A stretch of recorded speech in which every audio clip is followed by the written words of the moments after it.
Welcome back to me talking about Korra. In the last video, we talked a lot about the things I like, and I threw in a couple complaints, but I really like complaining, so this video is all about that. That's right, haters, your time has come. Feel free to sit around the fire and cyberbully the shit out of this show with me. All jokes aside, I really do enjoy this show. I think it is a delightful mess, but it's a mess because there's a lot of problems. And today I plan on exploring those problems quite a bit. We should start with something obvious, I think. So let's talk about the classic worst season of the show.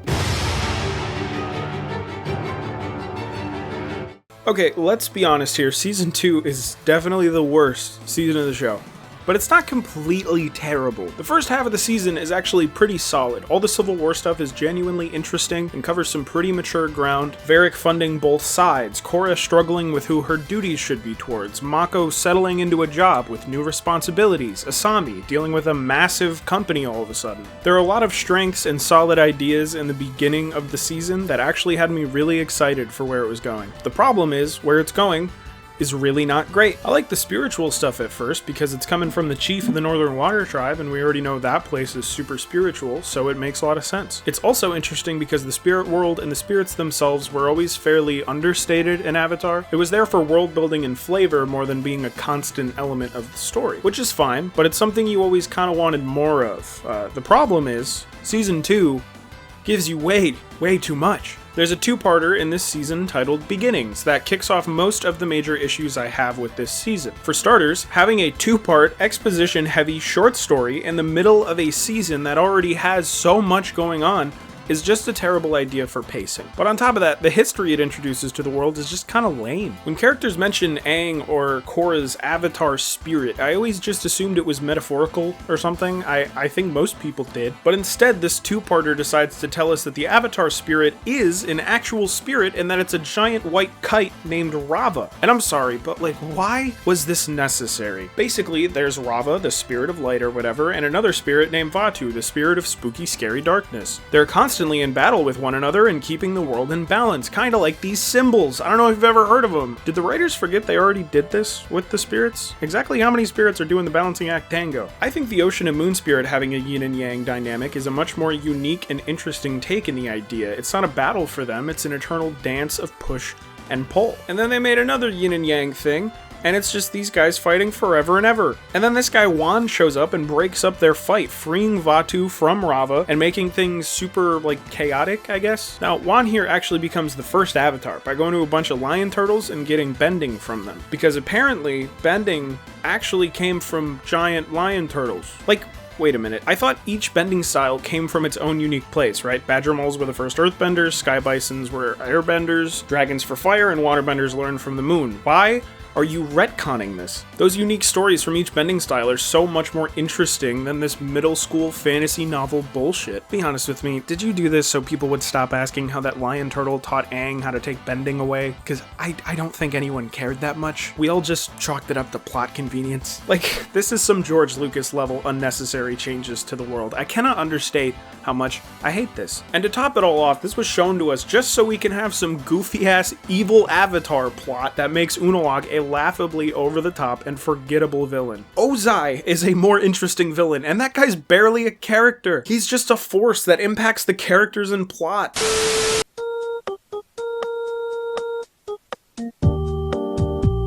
I really liked Unalaq in the beginning. He comes across as this slimy dude that wants to take both water tribes through sacrificing aspects of his own culture in order to profit and have more international power and presence than the water tribe previously had. He does such a good job at disguising his motivations as something that makes perfect sense and uses this farce to manipulate Korra into helping him do imperialism. And even if he is being a gross imperialist, he actually does make some good points every now and then. He does seem like he wants his nation to thrive. So to throw all of that away and make him a giant red monster powered by the literal embodiment of evil is just the dumbest fucking thing you could do with him.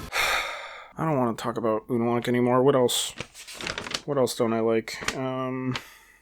Oh, right. What's up with the weird relationship between Eska and Bolin? Is this supposed to be funny? Like, I guess I thought it was kind of funny as a teenager watching this show, but it honestly makes me uncomfortable. It'd be one thing if this was just a Chowder, I'm not your boyfriend type thing, although that wouldn't fit well in this show. But no, it's just a straight up abusive relationship. It's just supposed to be funny because the abuser is the woman. I like the idea of Korra and Mako not working out as a couple, but the way they do it is a little, I don't know, melodramatic. This season is at its best when it's doing character work or exploring how complicated the Civil War stuff is, but the way its conflict crumbles down towards the end leaves a really bad taste in your mouth. Luckily, they followed it up with the best season of the whole show, but still not great. Despite some good character moments, some very fun side plots and moments, I was just disappointed. It's not very good. Anyway, let's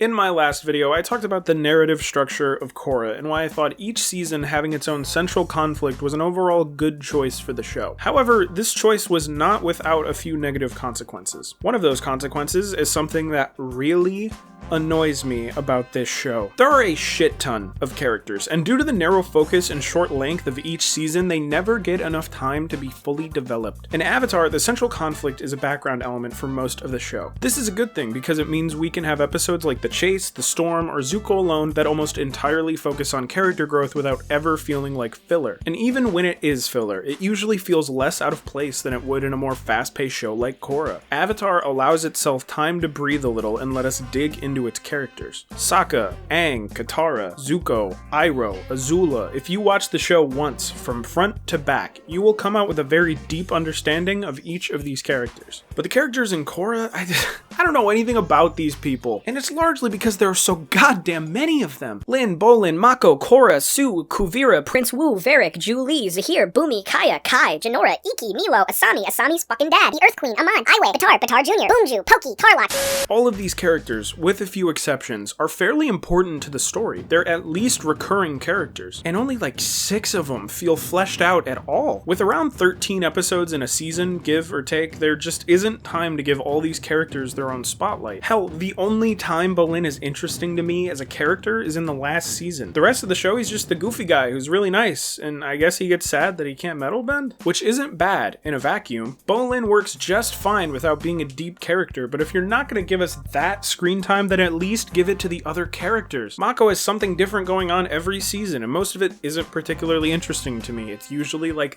the D plot. Asami is pretty solid in season 1. She's alright in season 2, but she loses a lot of traction as a character for a while. I even find the stuff with her dad in season 4 to be like really forced. Like, this guy hasn't been around for the last 2 seasons. He's barely even been mentioned. Why do we have an entire plot based around him and his daughter, who has all the reason in the world to still hate him? The only character in this show's Team Avatar that I have any emotional connection to is Korra. And Papu, but you know, like, look at them. They do occasionally find time to get deep, even with the side characters. For example, Tenzin and his siblings talking about Aang not being a great dad is some really good stuff. It adds on to a character we already know by showing he made human mistakes. It lets these characters bring up unspoken tension they probably had their entire lives, and it helps us understand all 3 of them a lot better as people. Whenever I watch Korra, stuff like this is what I find myself craving more of because there just isn't a lot of screen time to give it. And instead, we waste the little character time we have with stuff like love triangles, Bolin being a mover star, and introducing even more characters. For the record, I think the Nuktuk stuff is funny, but it just gets a little too much screen time in an already cluttered season. Think of the plays in season 6 of Game of Thrones. It's just kind of a waste when there's already so much happening. And the downtime of the show being dedicated to this kind of stuff annoys me because it could have helped other elements of the show that it just insists on, like the romance. Good lord, this show has a lot of romance, and most of it is super shallow. I just complained about the love triangle stuff because it was just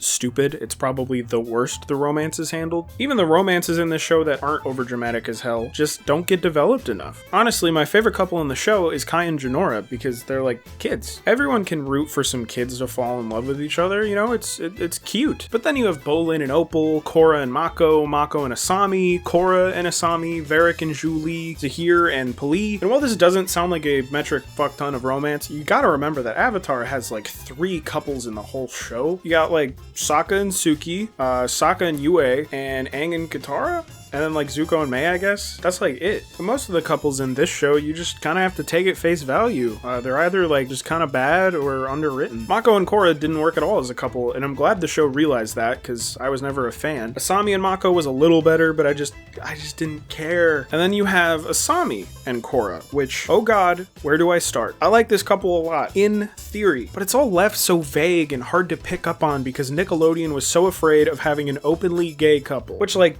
to be fair, gay marriage wasn't even fully legal in the US when the show ended, so I guess it's not like super surprising. But come on, man, if you're gonna do it, at least let them flirt a little bit before the very end of the show. When I was watching through season 4 for the first time, I thought Korra and Asami were just finally becoming like close friends. But no sir, these ladies are bi, which is great. I love representation in media. I just wish it had like narrative weight to it at all. But since it was left so unfocused and vague, it all just felt kind of flat, which sucks because I know it would have meant even more to a lot of kids out there if this show didn't feel so ashamed of just being a little gay. There's nothing gay. Fuck. There's nothing wrong with being gay, alright? Let's make that clear, okay? You, in my comments on the last video, fucking weirdo. Alright, now let's talk about a season that was a lot better than season 2, but still fell pretty short for me.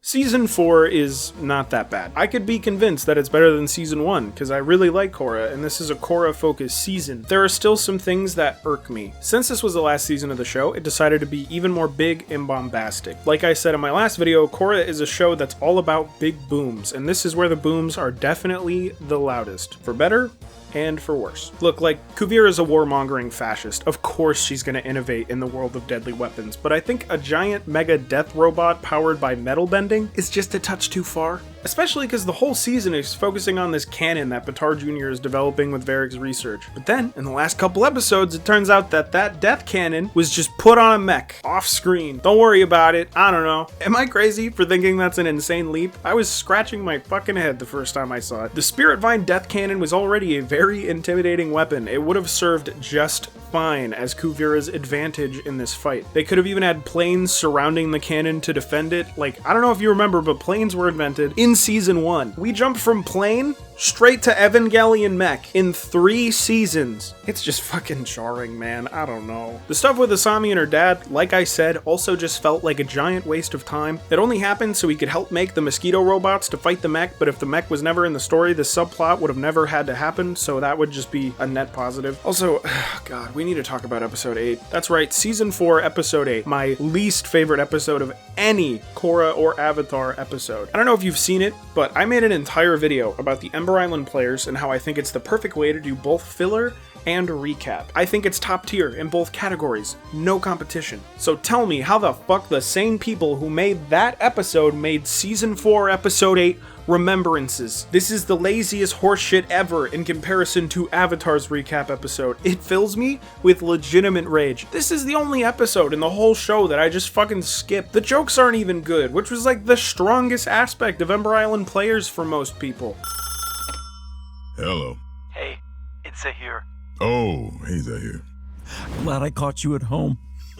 Oh, very funny. I just don't get it, man. All I ask for is a little bit of effort in the creativity department. It's just characters talking to each other about things that have already happened for like 22 minutes. It's numbingly bland for a show that usually throws some curveballs. If I'm being honest, the majority of this season is totally fine. The last 2 or 3 episodes, just like, I just really don't like them, which sucks because season 3 was so good all the way through, and then season 4 just kind of drops the bag a little bit. I've talked a lot about how I really liked the Korra stuff in this season. I like Toph. I like the Airbenders being kind of like the Peace Corps, and I like Kuvira. It's cool, but man, all the stuff with the mech and a whole episode just being fucking awful. Anyway, let's get into a more interesting topic, I suppose.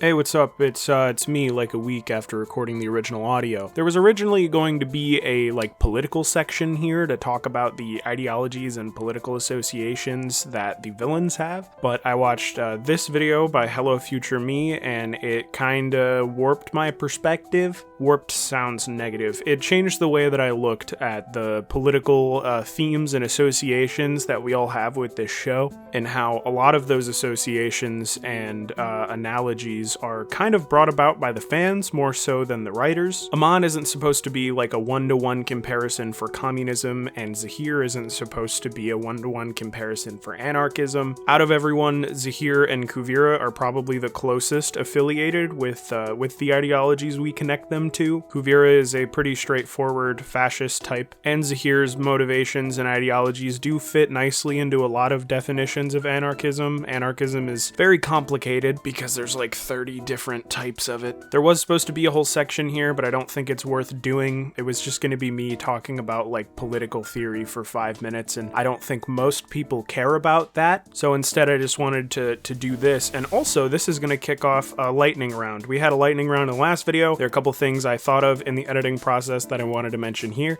So here we go. For starters, I hated on the mech a lot, and I do still hate the mech. I think it was a bad decision, but the silver lining with the mech is I do like the way they do all the teamwork and how well they strategize to take down the mech. I think that part is done pretty well. I just wish there wasn't a mech. And also, I know Remembrances was there because of like some interference with the studio. At least that's what I've heard. I don't know what the validity of that is, but doesn't change the fact that I hate it. Doesn't change the fact that there's a chance they could have done something different or better, or just not done a recap. I don't hate the creators or anything. I just hate that episode. I know in the last video I did say that I liked the humor a lot of the time, but some of the humor is really bad. I wanted to specifically point out this joke that Bolin makes at the end of season 3. I put a sock in it.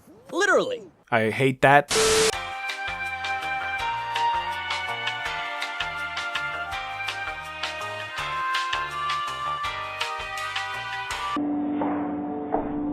You may have noticed I picked the few things I really don't like about this show and focused on them, whereas I tried to cover a lot more ground in the video before. And that's because overall I do have more things I like about this show than dislike. If there are any extra things you don't like, this is a Korra hater-free zone, as long as you don't hate Korra because she's a woman and gay. If you're not a weirdo bigot, hate on this show all you want in this comments. If you have any things I missed, feel free to tell me. There are a lot of things I might just be overlooking because I do want to like this show and I am a little biased towards it. Mostly because of the connection I have with Korra as a character that I talked a little bit about last video. But yeah, once again, as I'm looking at my screen right now, I do have around 150 subscribers. I've been making videos not on this channel, but since I was like 7, so that's really cool to see. That's the most I've ever had, and I really do appreciate it.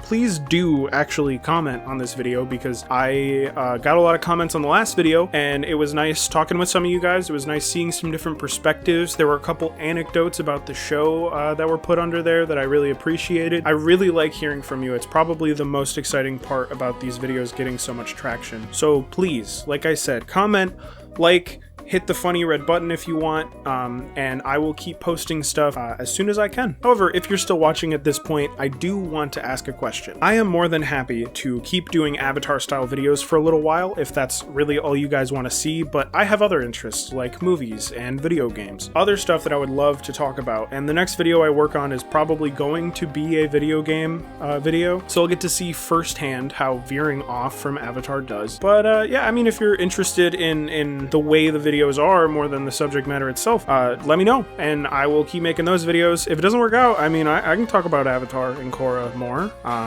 They're fun to talk about. Yeah, once again, thank you. Bye.